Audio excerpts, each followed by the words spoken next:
नमस्कार, आप देख रहे हैं हर खबर में हूं आपके साथ अमित शर्मा। पंजाब के मुख्यमंत्री भगवंत मान ने पंजाब यूनिवर्सिटी पटियाला को कर्ज मुक्त बनाने का ऐलान किया है।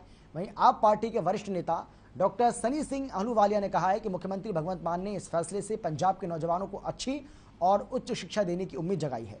साथ ही उन्होंने अकाली दल, बीजेपी और कांग्रेस सरकार पर आरोप लगाते हुए कहा कि प्राइवेट शिक्षण संस्थानों को बढ़ावा देने के लिए पिछली सरकारों ने जानबूझकर सरकारी कॉलेजों और विश्वविद्यालयों की हालत खराब की ताकि आम जनता के बच्चे उच्च शिक्षा से वंचित हो सकें।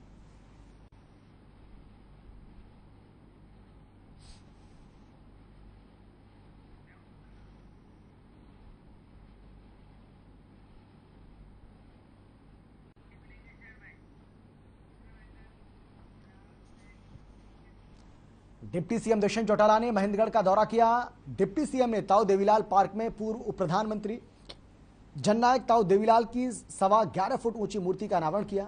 इस मौके पर पूर्व शिक्षा मंत्री रामविलास शर्मा समेत जेजेपी और बीजेपी के तमाम नेता मौजूद रहे।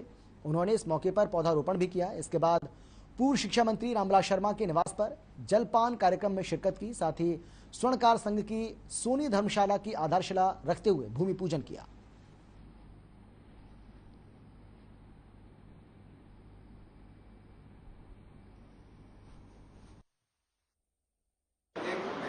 शहर की पिछले 2 दशकों की मांग जो प्रकाश चौटाला जी ने 2003 में नाम आज वो पूरी हुई कि जिस जेल में चौधरी देवीलाल जी रहे उसके 7 लक्ष्य की जमीन लगभग 5 से 6 फीट के बीच चौधरी देवीलाल जी की याद में आज अपने घर पर चाय के लिए आए। मैं अपनी तरफ से, अपने सभी कार्यकर्ताओं की तरफ से उनका हार्दिक अभिनंदन करता हूँ। जैसे अभी दुष्यंत जी ने बताया, मैं बड़भागी हूँ पूज्य चौधरी देवीलाल जी के साथ 1975 में रोहतक की जेल में मैं रहा। उनसे बहुत कुछ सीखने को मिला। 1987 में 77 में मैं विधानसभा का चुनाव हार गया था। रामदलीप सिंह जी जीते थे और चौधरी देवीलाल ने कोई संकल्प कर रखा था कि जब महेंद्रगढ़ जिले में जाऊं तो पहले रामविलास के घर रोटी खाऊं। 14/10/1978 को राठीवास में ढाणी में आदरणीय चौधरी देवीलाल मुख्यमंत्री महोदय 3.5 घंटा अपने घर पर रहे और उस दिन दोनों टहीर के सपूत का अपग्रेड किया।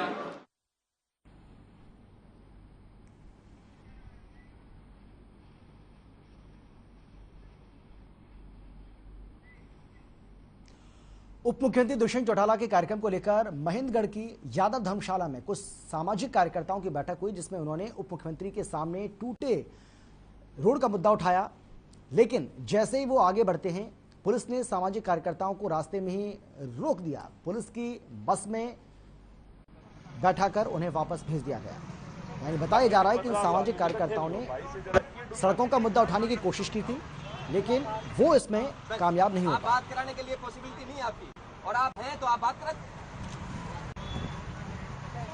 सिम साहब पुनरम चौक से होके निकलेंगे जी। हम 4-5 आदमी तो कोई ज़्यादा भीड़ वाला मामला नहीं, बड़े आराम से पुनरम चौक पे रुकने का कार्यक्रम था। हमने सोचा वहाँ अपना जो ये मांग पत्र रखेंगे जी, उनको यहाँ की व्यवस्था के मामले में अवगत कराएंगे जी।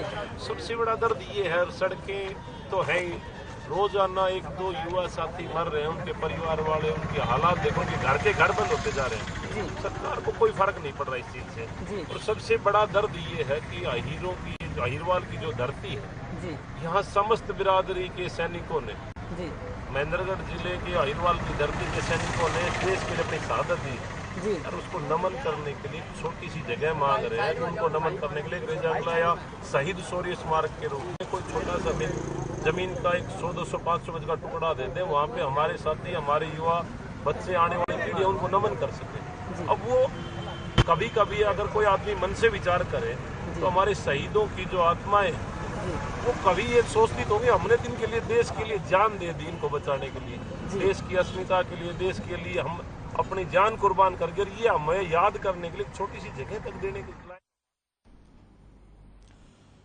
चंडीगढ़ में गृह मंत्री अनिल विज ने दुबई में आयोजित ग्लोबल इन्वेस्टर्स ग्रोथ समिट से लौटने के बाद अपनी प्रतिक्रिया दी है। उन्होंने कहा है कि निवेश के नजरिए से हरियाणा स्वर्ण है, हरियाणा स्वर्ग है और हरियाणा में निवेश करने के लिए बहुत स्कोप भी है। साथ ही उन्होंने बताया कि हरियाणा में केएमपी के दोनों तरफ सरकार ने इंडस्ट्रियल कॉरिडोर स्थापित करने की योजना बनाई है, जहां इंडस्ट्री लगाई जा सकती है। वहीं उन्होंने विपक्ष पर पलटवार करते हुए कहा है कि सुरजेवाला को हर वक्त नेगेटिविटी नजर आती है। देश सबसे ज्यादा तरक्की प्रधानमंत्री नरेंद्र मोदी की अगुवाई में कर रहा है। हमने वर्ल्ड फोरम के सामने अपने देश की, अपने हरियाणा की बात की है। हमने कहा है कि इन्वेस्टमेंट की दृष्टि से हरियाणा पैराडाइज है। यहाँ पर बहुत स्कोप है इन्वेस्टमेंट करने का। केएमपी जो 135 किलोमीटर लंबी है, उसके दोनों तरफ 2-2 किलोमीटर का हमने कॉरिडोर बनाया है, इंडस्ट्रियल कॉरिडोर, जहां पर इंडस्ट्री लगाई जा सकती है। और भी प्रदेश में हमने लाल फीताशाही को खत्म किया है। हमने सिस्टम में परिवर्तन किया है। आपको दफ्तरों के चक्कर नहीं लगाने हैं। अधिकतर जो योजनाएं हैं उनका हमने डिजिटलाइजेशन किया है और सरकार की तरफ से पूरी तरह से सबको सहयोग मिलेगा। लोगों ने हमारी बात को बहुत पॉजिटिवली लिया है। हरियाणा के विकास और पंचायती मंत्री देवेंद्र सिंह बबली ने पुरातत्व एवं संग्रहालय विभाग के अधिकारियों के साथ बैठक की है। इस समीक्षा बैठक के बाद पुरातत्व एवं संग्रहालय मंत्री देवेंद्र सिंह बबली ने अधिकारियों को निर्देश भी जारी किए और कहा कि ऐसी परियोजनाओं का पता लगाओ जो राज्य को पुरातात्विक और पर्यटन की दृष्टि से बढ़ावा देने में सहायक सिद्ध हों। इसके साथ ही मंत्री देवेंद्र सिंह बबली ने अधिकारियों को नियमित प्रगति रिपोर्ट देने के निर्देश भी जारी किए।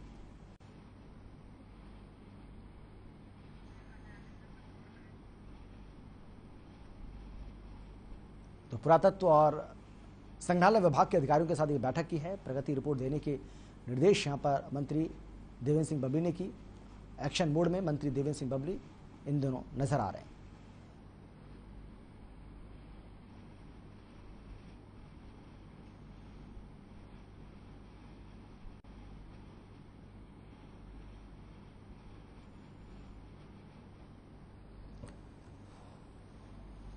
तो चंडीगढ़ की तस्वीर आपको हम दिखा रहे हैं, जहां पर मंत्री देवेंद्र सिंह बबली ने समीक्षा बैठक ली है और कई अधिकारी इस दौरान यहां पर मौजूद रहे।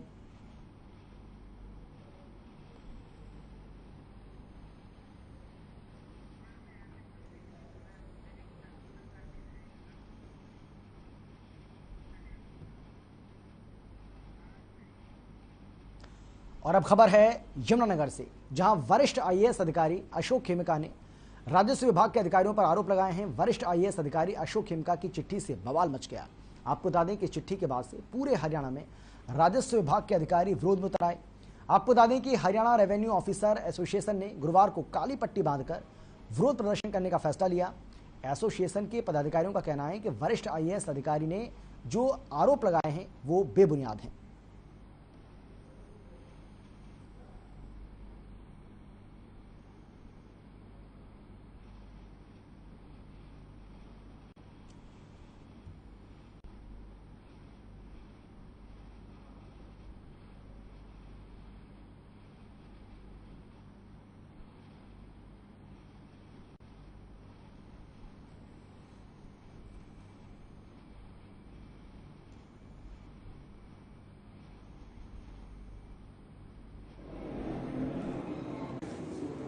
हरियाणा रेवेन्यू ऑफिसर एसोसिएशन की कार्यकारिणी ने फैसला लिया है कि श्री अशोक खेमका वरिष्ठ आईएएस अधिकारी द्वारा राजस्व अधिकारियों पर लगाए गए बेबुनियादी आरोपों के विरोध में सभी राजस्व अधिकारी काली पट्टी बांधकर कार्य करेंगे। ये 31/3/2022 का रहेगा और इसमें अन्य कोई स्ट्राइक नहीं है। पब्लिक के काम जैसे दिन प्रतिदिन होते हैं वैसे ही होंगे।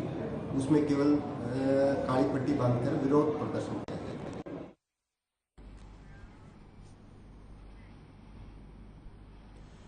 हरियाणा विद्यालय शिक्षा बोर्ड ने आज से 10वीं और 12वीं की परीक्षाएं शुरू कर दी हैं। इसी दौरान भिवानी में हो रही 12वीं की परीक्षा में नकल हो रही थी, जिसके बाद 12वीं की हिंदी विषय की परीक्षा रद्द कर दी गई और परीक्षा केंद्र को भी तब्दील किया गया। बोर्ड अध्यक्ष डॉक्टर जगबीर सिंह ने परीक्षा केंद्र पर छापेमारी की। इस दौरान मोबाइल फोन के जरिए पेपर सॉल्व करवाया जा रहा था, जिसके बाद 3 मोबाइल जब्त कर पुलिस को सौंपे गए।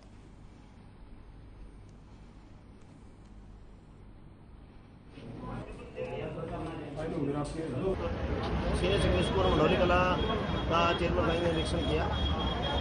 यहाँ 2 केंद्र चल रहे थे। दोनों केंद्रों के बाहर लोग पेपर सोल्व करते हुए पाए गए और अंदर भी बोर्ड वाइज पर्चियाँ पाई गई। आज इस परीक्षा केंद्र की परीक्षा दोनों केंद्र में रद्द कर दी गई। परीक्षा के साथ परीक्षा केंद्र भी क्या तब्दील किया जाएगा? यहाँ का परीक्षा केंद्र बहल में बनेगा। 12वीं की परीक्षा आगे से बहल में होगी।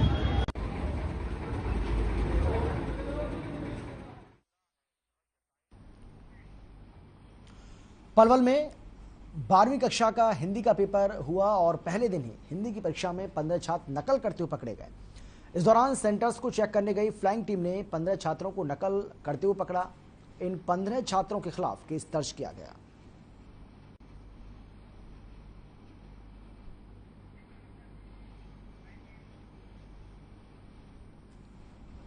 तो ये पलवल की तस्वीर आपको दिखा रहे हैं, जहां पर किस तरीके से आप देख सकते हैं नकलची जो है, यानी कि अपने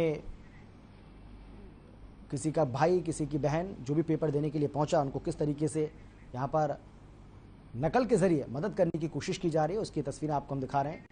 बताया जा रहा है कि 15 छात्रों के खिलाफ इस पूरे मामले को लेकर केस भी दर्ज हुआ है। भिवानी में आम आदमी पार्टी के प्रदेश प्रवक्ता ललित अग्रवाल ने प्रेस कॉन्फ्रेंस की। इस दौरान ललित अग्रवाल ने दिल्ली में मुख्यमंत्री अरविंद केजरीवाल के घर पर हमले को लेकर बीजेपी पर आरोप लगाए और कहा कि पंजाब में भारतीय जनता पार्टी की करारी हार के बाद बीजेपी पूरी तरह से बौखला गई है। बीजेपी की बौखलाहट इसी बात से पता चलती है कि पंजाब में आपकी जीत के बाद दिल्ली के मुख्यमंत्री अरविंद केजरीवाल पर जानलेवा हमला होता है। हमले के वक्त पुलिस भी वहां से नदारद रहती है। यह हमला देश के हर उस व्यक्ति पर है जो ईमानदारी राजनीति करना चाहता है और ये एक सोची समझी साजिश है।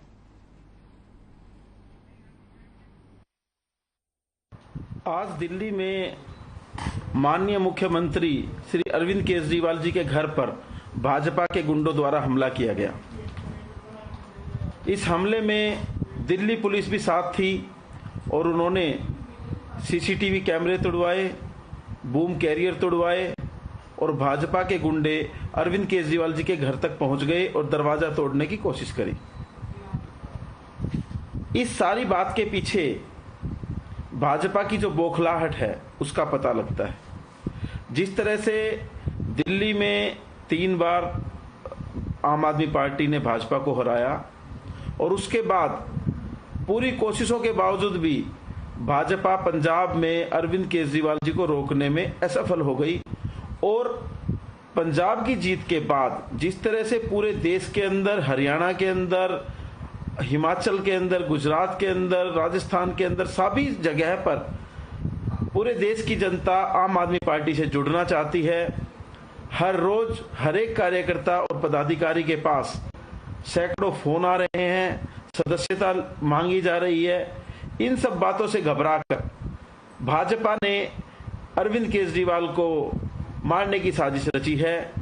आम आदमी पार्टी का प्रवक्ता होने के नाते भाजपा के गुंडों की इस हरकत का हम पुरजोर विरोध करते हैं और आम आदमी पार्टी का कार्यकर्ता और कोई भी नेता इन हमलों से घबराने वाला नहीं। और खबर है कैथल से, जहां हरियाणा की अनाज मंडियों में 1 अप्रैल से गेहूं की खरीद शुरू होगी। किसान भाइयों से अधिकारियों ने अपील की है कि अपनी फसल को मेरी फसल मेरा ब्यौरा पर रजिस्टर्ड करवाएं और ऑनलाइन पास लेकर मंडी में आएं। फिर भी अगर किसी को कोई परेशानी होती है तो मंडी में स्थित मंडी सेक्रेटरी कार्यालय में अपनी शिकायत दर्ज करवा सकते हैं। साथ ही उन्होंने बताया कि सरकार के आदेश हैं कि किसानों की फसल बिक जाने के बाद 72 घंटे में उनकी फसल का पैसा उनके खाते में आ जाएगा।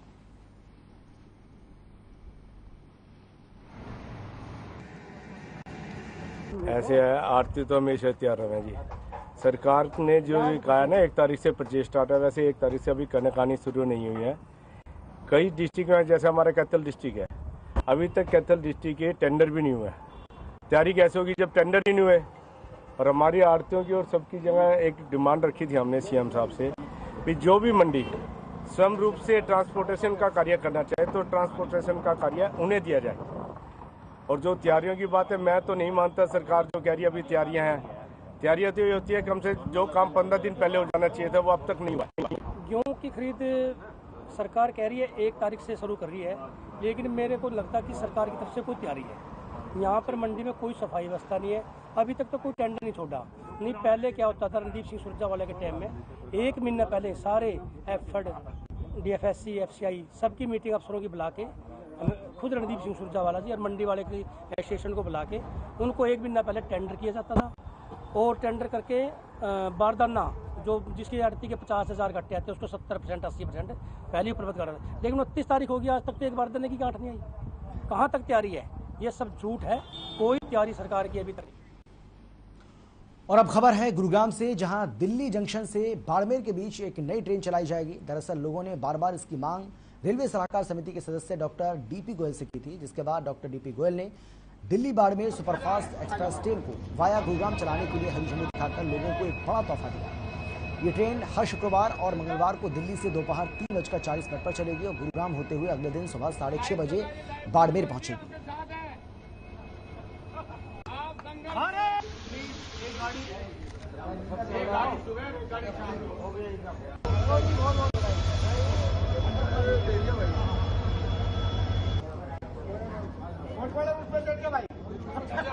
मेरा नाम रजनीश राठी, मैं राजेंद्रा पार्क अशोक गार्डन का निवासी हूँ। ये क्षेत्र हमारा है, हम इस क्षेत्र के हैं।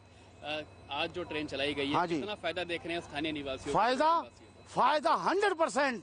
बहुत बड़ी मांग थी। हमने हमारे भाई डॉक्टर DP गोयल से निवेदन करा। ये रेलवे बोर्ड के मेंबर हैं, रेल मंत्री के आशीर्वाद से, हमारे माननीय संसद सदस्य राव इंद्रजीत के आशीर्वाद से और इनके सहयोग से आज ये पुरानी दिल्ली से बाड़मेर ट्रेन चल चुकी है। सर, ये हमारे लिए एक बहुत बड़ी सौगात है गुरुग्राम वासियों के लिए, क्योंकि जैसा कि मैंने बताया कि रेलवे जो होती है और लाइफलाइन होती है किसी भी शहर के विकास की, और दैनिक यात्रियों के लिए सबसे सस्ता और बढ़िया जो सफ़र होता है वो रेलवे का ही माना जाता है। तो आज एक और हमारे ट्रेन चला के माननीय मंत्री जी ने हमारी मांग को स्वीकार किया, तो मैं बहुत बहुत धन्यवाद करता हूँ माननीय मंत्री अश्विनी वैष्णव जी का, दानवे जी का और दसना जरसोद मैम का, कि जिन्होंने मेरी मांग को स्वीकार किया और ये ट्रेन चलाने का काम किया। तो यहाँ के यात्रियों के लिए बहुत सुगमता भी आएगी और सहजता भी आएगी। टाइम क्या? और अब खबर है नूह से, जहां ग्रामीणों ने नूह से लेकर राजस्थान बॉर्डर तक रोड को 4 लेन बनाने की मांग को लेकर पैदल मार्च किया। दरअसल इस रूट पर ट्रैफिक बढ़ने के साथ ही सड़क हादसों में भी दिन ब दिन बढ़ोतरी देखने को मिली। इस मामले में वरिष्ठ समाजसेवी और हमारा अधिकार मोर्चा के संरक्षक फजलुद्दीन बेसन ने कहा कि 2008 में इस सड़क को 4 लेन बनाने के लिए तत्कालीन केंद्रीय मंत्री जयपाल रेड्डी ने नूह में शिलान्यास किया था, लेकिन तब से लेकर अभी तक इस सड़क का निर्माण कार्य शुरू नहीं हुआ।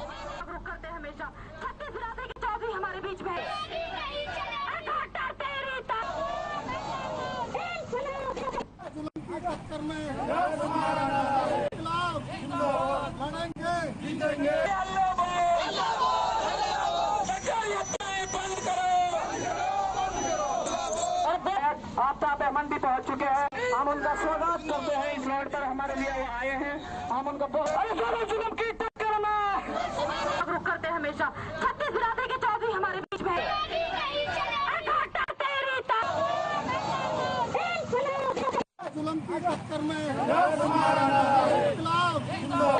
मेवात की एक जीवन रेखा है और जिस तरीके से इसका नामकरण हो गया है 248A ना होके खूनी रोड की तरह नामकरण हो गया, आप समझ सकते हो। हर रोज कोई दिन ऐसा नहीं जाता हो कि जिसमें हमारे बेगुनाह, चाहे बुजुर्ग हो, चाहे नौजवान हो, चाहे बच्चे हों, यहाँ जो एक्सीडेंट में, हादसे में नहीं अपनी जान गंवाते। हमने जब से 2.5 साल से लगातार, मैं और मेरे दोनों विधायक साथियों ने हमेशा इस बात की गंभीरता को बहुत सरकार के सामने, विधानसभा में, सड़कों पे, उसमें हमने पूरी तरीके से इसको उठाया है। लेकिन सरकार अपनी कुंभकर्णी नींद में नहीं है। अभी तो इसकी डीपीआर जो है, डिटेल प्रोजेक्ट रिपोर्ट पे ही काम चल रहा है। कभी NHAI के जो है कि उसके सपुर्द है ये रोड, उसका बहाना लेते, कोई स्पष्ट जो है सरकार की नीति नहीं है। चरखी दादरी में ग्राम सचिव ने फर्जी तरीके से हस्ताक्षर करके 81 लाख रुपए का गबन किया। झुझू कलाखंड विकास और पंचायत अधिकारी सुभाष शर्मा ने पुलिस में एक शिकायत दर्ज कराई, जिसमें बताया गया कि ग्राम सचिव ने फर्जी हस्ताक्षर करके 81 लाख रुपए का गबन किया। झुझू कला ब्लॉक में कुछ दिन पहले भी एक मामला सामने आया था। उप पुलिस अधीक्षक देशराज ने बताया है कि झुझू कला पुलिस ने खंड विकास एवं पंचायत अधिकारी सुभाष शर्मा की शिकायत पर ग्राम सचिव राजेश कुमार के खिलाफ मामला दर्ज करके कार्रवाई शुरू कर दी है और जांच के आधार पर कार्रवाई की जाएगी।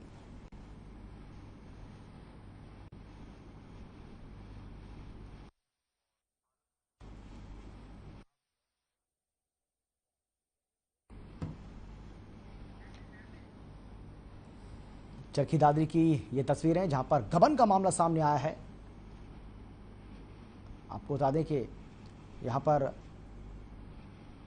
फर्जी तरीके से 81 लाख रुपए का गबन किया गया है, यानी कि बेहद चौंकाने वाला ये मामला।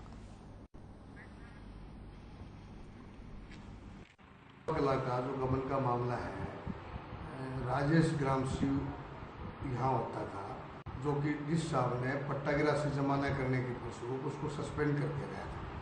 सस्पेंड अवधि के दौरान ही उसने मेरे फर्जी हस्ताक्षर करके और जो है बैंक वालों से और फर्म वालों से मिल करके 56 लाख रुपए, तकरीबन 56,45,455 रुपए निकाल दिए। और जब वो यहाँ बहाल होकर के आया, उस अवधि में उसने 24,60,530 रुपए निकाल करके गबन किया है। और उसने जो बोली छोड़ी थी उसमें मंदोली गांव का 30,800 रुपये जमा नहीं करवाए। इस प्रकार टोटल 81,36,785 रुपये का उसने गबन किया है। कल 29/3/2022 को BDPO झुझू कला सुभाष शर्मा की तरफ से एक कंप्लेंट थाने में प्राप्त हुई थी, जो कि राजेश कुमार ग्राम सचिव के खिलाफ थी, जिसमें ये है कि उसने ग्राम पंचायत के खाते में जो पैसे थे उनमें हेराफेरी करके काफी धनराशि करीब 81,36,785 रुपये। कुरुक्षेत्र में एंटी नारकोटिक सेल को एक बार फिर से बड़ी कामयाबी मिली है। दरअसल कुरुक्षेत्र पुलिस ने अफीम रखने के आरोप में एक युवक को गिरफ्तार किया। आरोपी के कब्जे से 130 ग्राम अफीम बरामद हुई। गुप्त सूचना के आधार पर एंटी नारकोटिक सेल ने छापेमारी की है। आपको बता दें कि आरोपी का नाम विनोद कुमार है और आरोपी कुरुक्षेत्र का ही रहने वाला है। आरोपी के खिलाफ थाना लाड़वा में नशीली वस्तु अधिनियम के तहत मामला दर्ज है। फिलहाल पुलिस आगे की कार्रवाई में जुट गई है।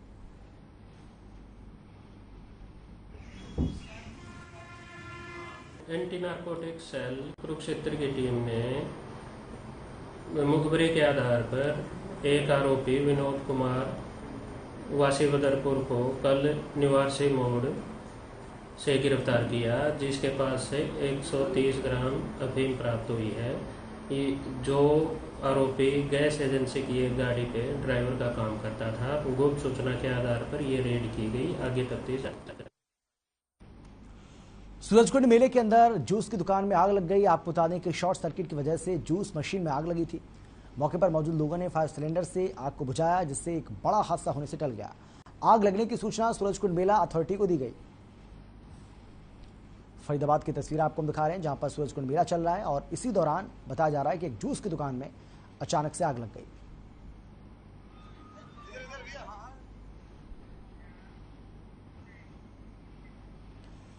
बल्लभगढ़ की चावला कॉलोनी में 100 फुट रोड पर उस वक्त हड़कंप मच गया जब शॉर्ट सर्किट के चलते ट्रांसफार्मर में आग लग गई। अचानक लगी इस आग से ट्रांसफार्मर जलकर राख हो गया। गनीमत ये रही कि समय रहते ही बिजली की लाइन को कटवा दिया गया और बड़ा हादसा होने से टल गया। सूचना के आधार पर मौके पर पहुंची फायर ब्रिगेड की गाड़ी ने आग पर काबू पा लिया।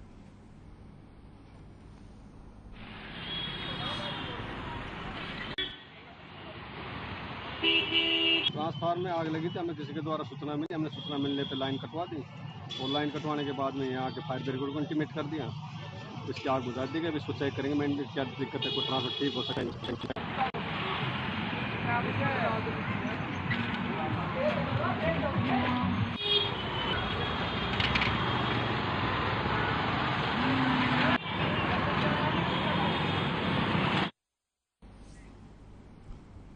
और फिलहाल इतना ही, छोटे से ब्रेक के बाद फौरन लौट रहे हैं, आप देखते रहिए हर खबर।